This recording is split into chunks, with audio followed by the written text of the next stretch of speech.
Spoštovane gledalke in gledalci, lepo pozdravljeni. Za študente in profesorje na Medicinski fakulteti Maribor je bil včeraj velik dan. Po 9 letih bivanja na različnih koncih mesta so se preselili pod eno streho. Nova stavba na bregu Drave je sprejela 700 dodiplomskih in 120 podiplomskih študentov. V studio smo povabili profesorja dr. Ivana Krajnca, dekana Medicinske fakultete. Lep pozdrav, dr. Krajnc. In profesorja dr. Marjana Slaka, Rupnika. Vi ste predstojnik Inštituta za fiziologijo. Tudi vam lep večer, dr. Slak. Povejte mi najprej, kako je izgledal včerajšnji dan? So se ga veselili študentje, profesorji? O čem ste se pogovarjali? Ali ste rekli študentom to, kar jim menda rečete, da je medicinska fakulteta, oziroma da je na medicinski fakulteti bolezen tista, ki ima ime in priimek, sem si prav zapomnila? Ja, to je sigurno pomembno sporočilo.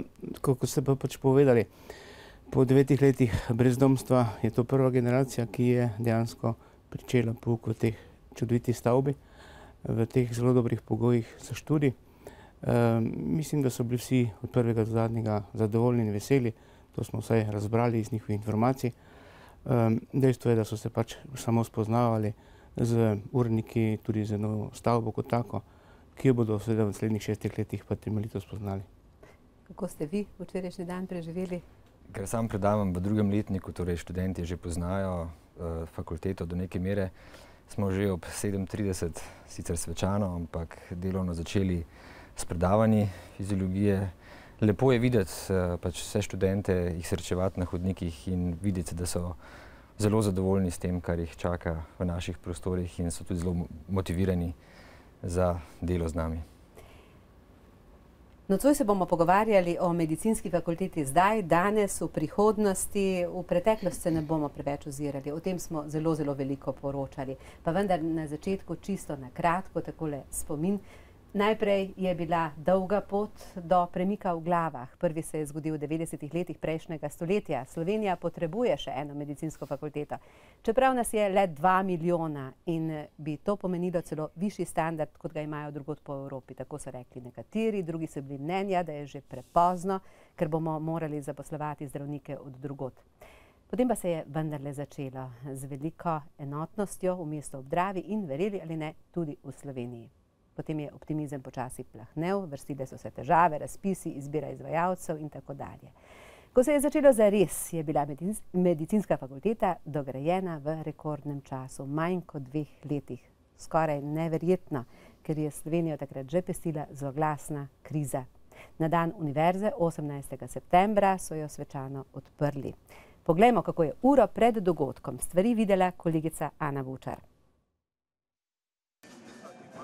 Zelena lepotica na Dravskem obrežju je zasijala v vsej veličini in tako se končujejo večletni zapleti, ki so bili povezani že s pripravo dokumentacije, na to izbiro izvajalca gradbenih del, posle so prečesali tudi kriminalisti, na to pa se je junija leta 2011 s položitvijo temeljnega kamna vendarle začelo.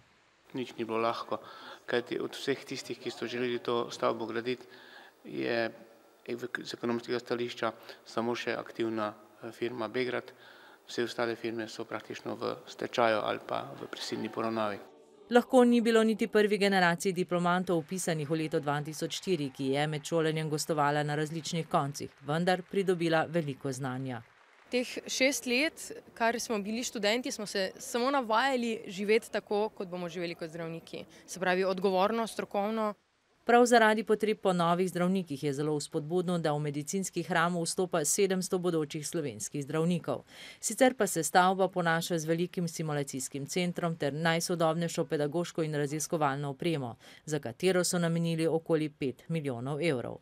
Vse to pa predstavlja pomemben korak k razvoju medicine. The major advantage with this system is that you will get safer surgeons faster.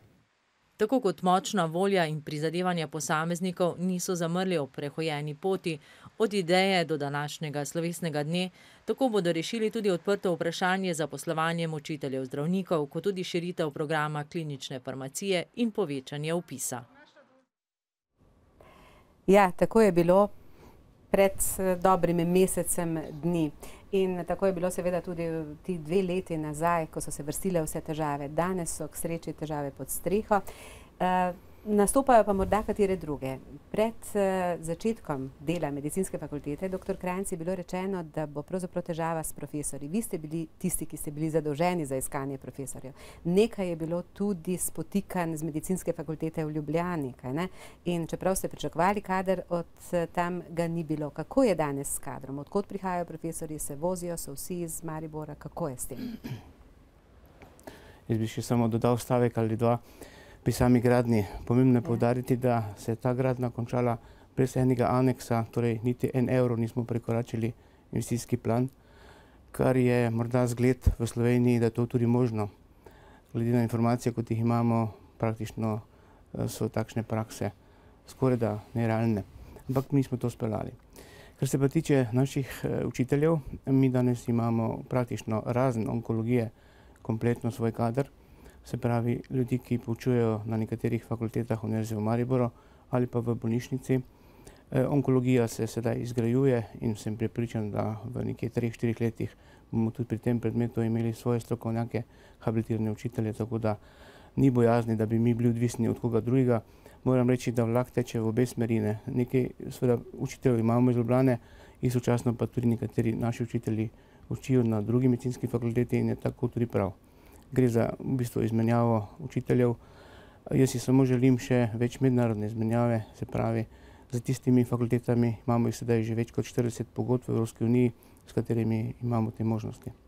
Že velikokrat smo poročali, da so se odnosi z medicinsko fakulteto v Ljubljani, kar to zadeva, izboljšali. Taki seveda ostajajo, kaj ne? Seveda. Danes so, mislim, da zgledni, optimalni, se redno srečujemo. V naslednjem mesecu bo tudi kongres študentov slovenske medicine in bomo mi tisti, ki gostujemo, kolege iz Ljubljane. Skratka, ta srečanja so kar pogosta. Doktor Rupnik, vi ste zadolženi na fakulteti za raziskovalno dejavnost. Kako je z raziskovalci? So tudi v glavnem domači? Imate koga drugega? Želite koga privabiti v vaše vrste? Ja, v bistvu mi smo v takem položaju, da si seveda po nekem, vsak profesor na fakulteti seveda mora graditi tudi na raziskovalnem delu, tako da to osnovno delo seveda poteka, gradimo seveda na mladih ljudeh, da lahko potem vstopajo v naše laboratorije in se učijo veščine raziskovalnega dela in seveda, da postajajo mednarodno konkurenčni. V naš laboratorij smo pripeljali že veliko gostov iz tujine, ki so pač prišli gledati, se učiti tehnologije, ki so edinstvene v našem laboratoriju, tudi v svetovnem merilu. In to se mi zdi, da je poglavitni cilj vsakega raziskovalnega laboratorija, da postane prepoznaven v mednarodnem prostoru, da s svojimi objavami opozarja nase in seveda privablja tudi tuje raziskovalce, da gostujejo tule, da pošiljajo mlajše ljudi gostovalcem in na ta način prihajajo do teh pomembnih mednarodnih izmenjav. Omenili ste prej, da onkologijo še gradite, tudi Univerzitetni klinični center Maribor, ki je pravzaprav vaša osnovna baza tudi za kader, kaj ne? In tja si mogoče tudi želijo vsi vaši študentje. Še nima onkologije, ne? Kako je sodno medicino? Ali delate to sporedno z roko v roki? Sodno medicino imamo.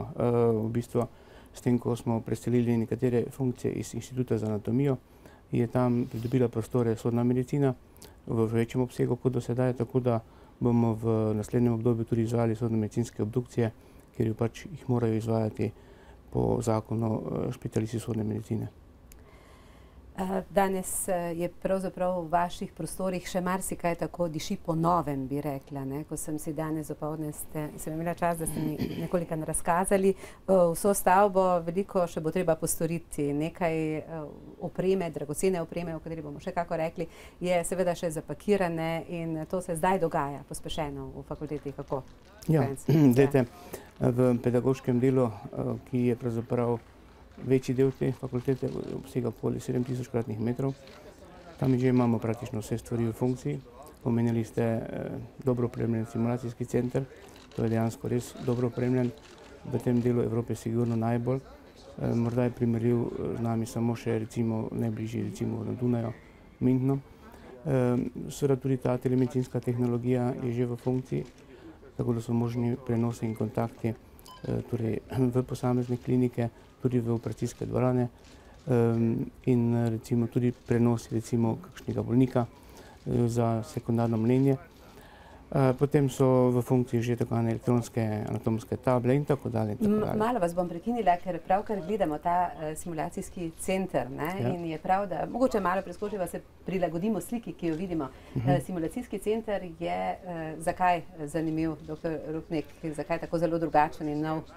Simulacijski center predstavlja res eno edinstveno možnost, ki lahko študenti pa tudi specialisti oziroma specializanti na višjih ravneh preizkušajo v nekih realnih okoliščinah veščine, ki so sicer bi morale potem biti recimo preizkušene recimo na človeku. In zato pač je te lutke so tako dovršene, da v celoti ponazarjajo dogajanje v človekovem telesu.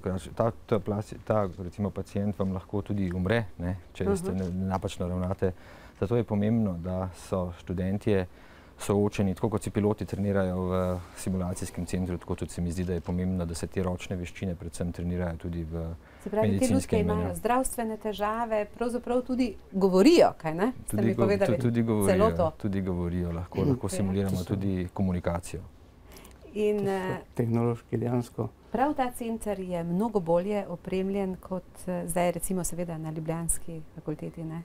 Ja, sigurno, ta moment je tukaj, kot je bilo že rečeno, zadnja tehnologija, ne? Ampak to gre hitro naprej. Danes je to moderno, čez 10 let pa ne bo nič posebnega. Ne? Ja, samo povejte mi, ta virtualna medicina, bi človek rekel, oziroma ta lutka dviguje na nek način, ja, tukaj jo že imamo, ja, dviguje tudi seveda samozavest študenta, takrat, ko pristopi potem k pravemu pacientu. To je najbrž dostopno. Absolutno, je to zelo pomemben element, da se nauči komunicirati, da zna prepoznavati različne situacije, različne sheme in ustrezno reagirati. Tu se simulirajo različne tudi urgentna stanja z odzivom lutke, tako kot pač približno se odzove naš organizem. Tako da je to dejansko verodostojno preizkušanje znanja na tem simulacijskem modelu. Ko pridemo v realno stanje, potem je zadeva morda lažja, kot pa brez takšne načine pouka. Danes je pravzaprav v Evropski uniji že to zakonsko zahteva, da se zdravnik in pozneje tudi specialist uči na simulatorjih, predno prihaja v realno okolje. Kdaj se pa potem študentje pravzaprav zares srečajo pri vas s pravim pacientom? Glede, prve informacije dobijo že v bistvu v prvem semestru. To je ravno prednost tega pristopa k pouku pri nas. Prek bolonjskega učenja, se pravi učenja na osnovi določenih kliničnih informacij in primerov, se te prve informacije o bolezenskih stanjih, o diagnostiki in zdravljenju dejansko slišijo že takoj na začetku. Se pravi, zdaj je ta moment v oktobru. Bojo naši začetni, torej študentje prvega semestra, že slišali pri pouku PVL prve informacije. Potem je seveda tudi tisto realno bolnišnično okolje nastopi dokaj zgodaj, že v 3. letniku in od 3. letnika naprej. Naslednja 4 leta dejansko je pouk v bolnišnici. Ob bolniku zdaj ta bližina seveda to organizacijsko problematiko, ki je ves čas to gledo spremljala, bistveno olajša.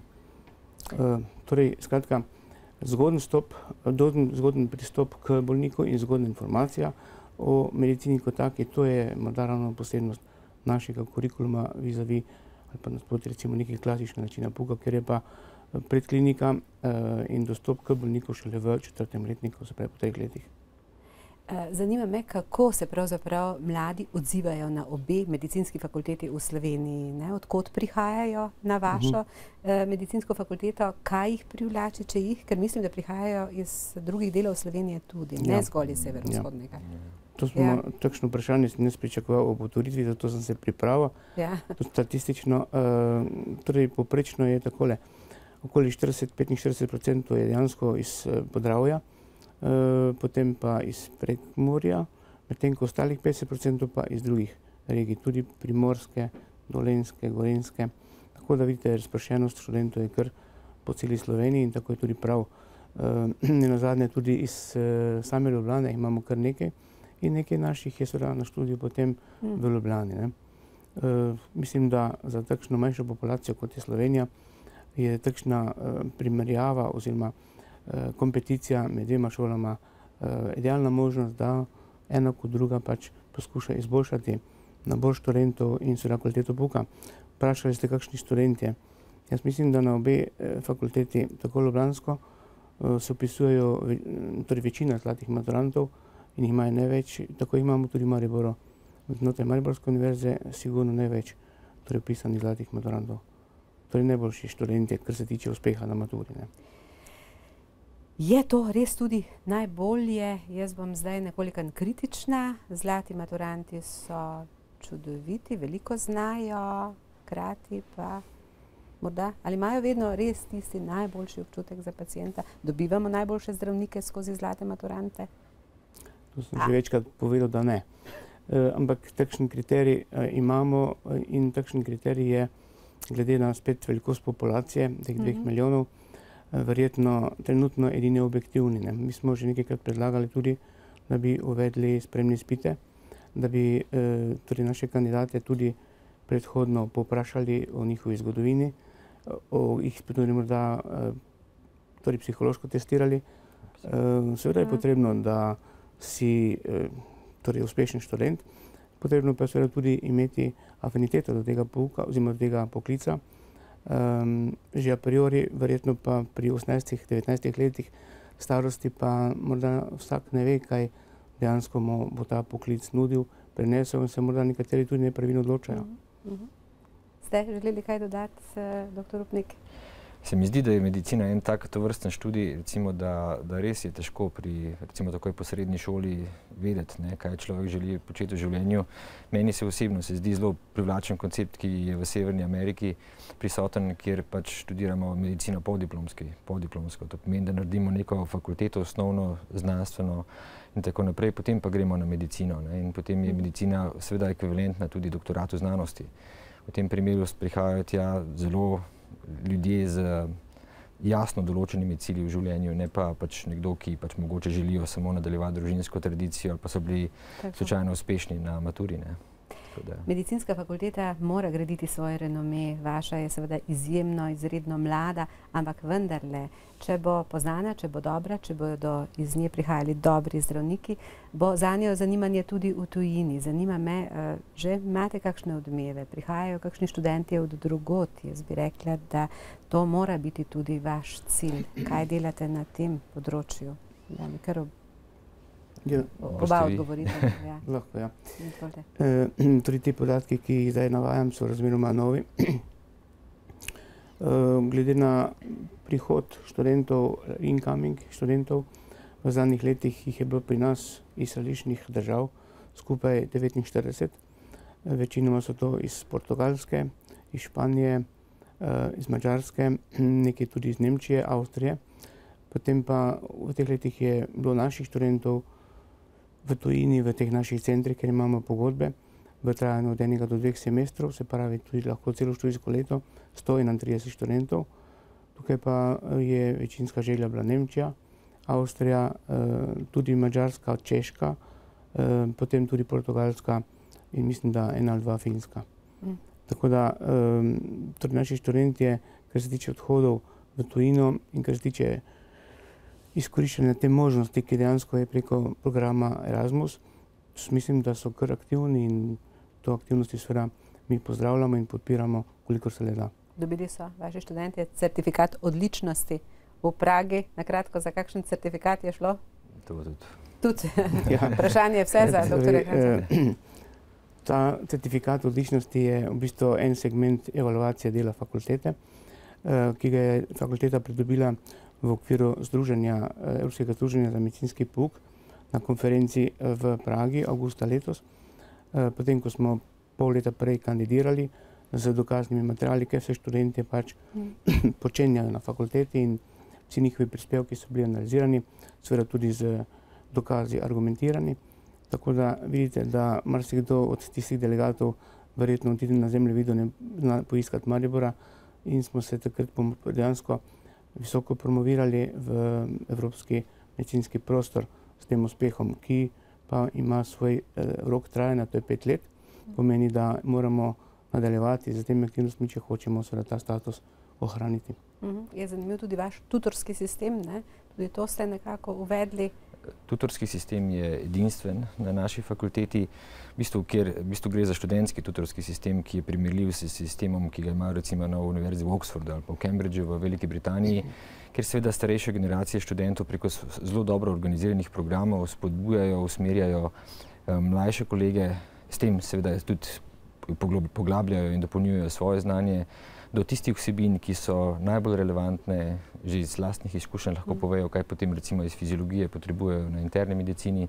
Zato jaz sem od vsega začetka zelo podpiral ta tutorski sistem in kot smo se že pogovarjali, v bistvu ta tutorski sistem nekako poskušajo zagnati tudi na drugih fakultetah Univerze v Mariboru. Univerze v Mariboru, ja. Vi ste pravzaprav kar precej časa menda zunaj preživeli, ne? Oziroma nekaj časa ste zunaj preživeli, veliko izkušenj prinesli tu v Maribor, tudi velike zahteve v raziskovalni dejavnosti, imam prav? Ja. Mogoče bi začel malo prej. Takrat, ko so se začele porajati ideje o ustanovitvi nove medicinske fakultete v Mariboru, sem bil zaposlen na medicinski fakulteti v Ljubljani na Inštitutu za patološko fiziologijo in mlajši ljudje, takrat smo bili mi vsi asistenti, smo si zelo želeli še ene medicinske fakultete, zato ker so to pomenile možnosti za zaposlovanje, za razvoj neke določene panoge, ker pač znotraj posameznega inštituta, če je preveč dobrih ljudi na kupu, se potem drugega malce tudi omejujejo, ne. Ampak ker to ni bila neka realnost, takrat sem potem odšel za 5 let v Göttingen na Max Planck inštitut za biofizikalno kemijo, kjer sem bil neodvisni vodja skupine in sem potem z nekem takem, ko bi rekel, izjemno ugodnem delovnem okolju razvil določene modele za preučevanje celic, recimo človeka ali pa živali. In to smo potem prenesli sem veliko opreme. 5 let smo po prihodu smo bili potem še partnerska skupina z Nobelovcem Erwinem Neherjem, s katerim še vedno ohranjamo kontakte. To seveda predstavlja tudi velike izzive oziroma velike potrebe, ki jih naslavljamo na različne agencije v Sloveniji, ki naj bi financirale znanost, ampak nažalost ugotavljam, da v zadnjih 8 letih, odkar sem tukaj, se je položaj katastrofalno poslabšal in tako, da je v bistvu zdaj praktično na nacionalni ravni težko računati na kakršnakoli resna sredstva za znanstveno delo. Kljub temu pa ste kar ponosni, kolikor vem, na dosežke vaših profesorjev, na mednarodne objave, na Naši profesorji se v bistvu zavedajo pomena mednarodnih sodelovanj. Imamo kar nekaj laboratorijev, ki so sodelovali v teh različnih policentričnih študijah in s tem seveda tudi svoje delo promovirali v najvišjih revijah z temi dejavniki vpliva čez 30 in tako naprej, to recimo na področju molekularne biologije, mikrobiologije, tudi v kliničnih vedah so bile take raziskave, tako da v bistvu pravzaprav ni nobenih ovir, zdaj z novo stavbo še toliko manj, da se mi posegamo praktično v sam vrh mednarodne znanosti. Seveda moramo pa sami pri sebi pač razčistiti, ali že to želimo ali ne, ker samo za obstoj na univerzi to do zdaj ni bilo potrebno.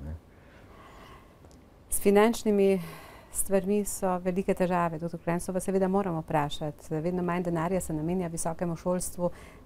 Univerza v Mariboru ga ima vedno manj, gre za svojevrstno rivalstvo med fakultetami. Na eni strani sinergije, ki jih vi iščete, na drugi strani pa seveda ta sredstva, ki jih je vedno premalo. Kako zdaj vidite tole?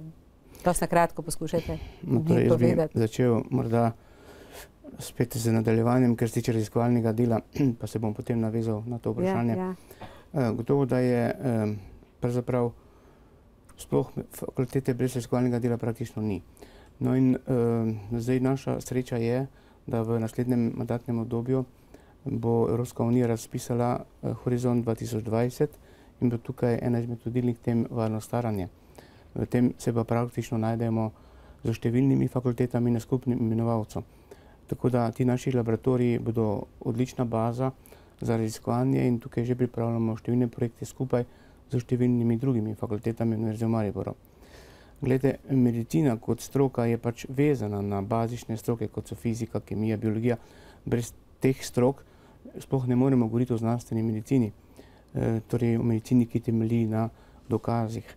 Tako da morda smo tista fakulteta znotraj univerze, ki najbolj integrira univerzo in bi si težko predstavljal, da bi lahko mi delovali brez teh fakultet ali pa vsej sodelovanja z temi fakultetami. Seveda pa tudi oni potrebujejo nas, tako da mislim, da univerza bo absolutno ostala še naprej integrirana. Dejansko se pa seveda kot vsaka druga inštitucija v teh težkih gospodarskih razmerah obada z velikimi finančnimi problemi.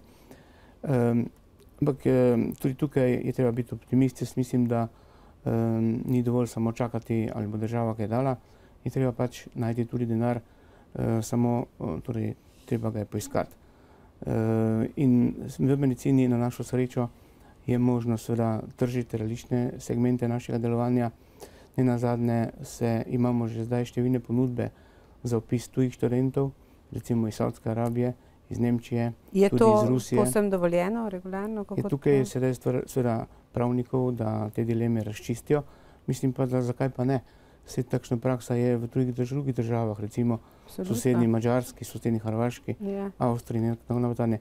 Jaz mislim, samo odpreti se je treba, ne? Zakaj pa bi bili zaprti v tem majhnem prostorčku 2 milijonov?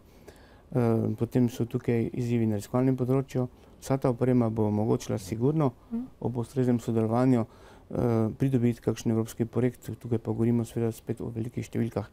Tako da jaz nisem tako velik pesimist kot morda. Sreča, dobrega menedžerja, če imate, pa bo šlo, izvolite. Tudi jaz sem optimist, kar se tiče, tudi ko smo zasnovali koncept raziskovalnega centra Nove medicinske fakultete, smo imeli v mislih predvsem to združevanje medicine z ostalimi predkliničnimi vidami, tudi ostalih fakultet.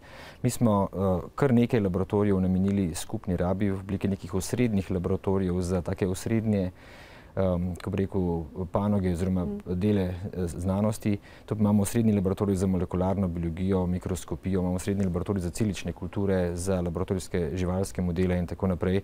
In to seveda je nujno potrebno, da na naši fakulteti in tudi širše seveda sodelujemo. Sinergije so tudi že realizirane. Mi že sodelujemo v projektu, ki teče na univerzi, ki se mu reče Batch Center za odprte inovacije in raziskave, po domače pravimo Corum, kjer se pa da seveda že nekako nagibamo v smer teh, ko bi rekel, raziskav, ki bodo potem v tem horizontu 2020 aktualne in pripravljamo podlago za res udarne projekte. Naš čas se počasi izteka, dokler ne bo horizonta 2020 in vsega, kar ste mi zdaj povedali, pa vendarle vprašanje tisto, ki ga nekako dolgujemo gledalcem. Veliko je seveda tudi vprašanj. Vi imate koliko? 12.000 kvadratnih metrov, veliko steklenih površin. Že to leto boste lahko da imeli težave. Bo šlo vse v redu skozi? Doktor Krajnc, vse veste. Ta hiša, torej o tem je bilo že tudi nekaj govora. Tako o obliki in podobno, to je stvar okusa.